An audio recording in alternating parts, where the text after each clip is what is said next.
بسم اللہ الرحمن الرحیم۔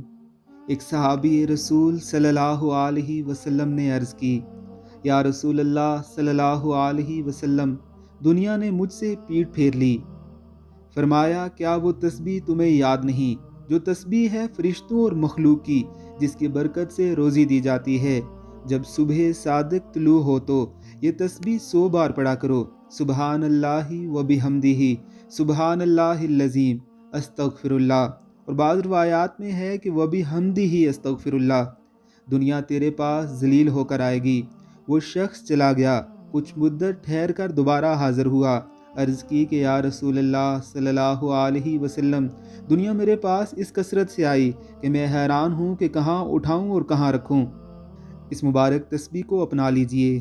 اگر آپ کو بھی رزق کی تنگی کی شکایت ہے تو اس عمل کو صرف کچھ دن ہی کر کے دیکھ لیجئے، آپ بھی حیران و پریشان ہو جائیں گے۔ اللہ ہم سب کو توفیق عطا فرمائے، آمین ثم آمین۔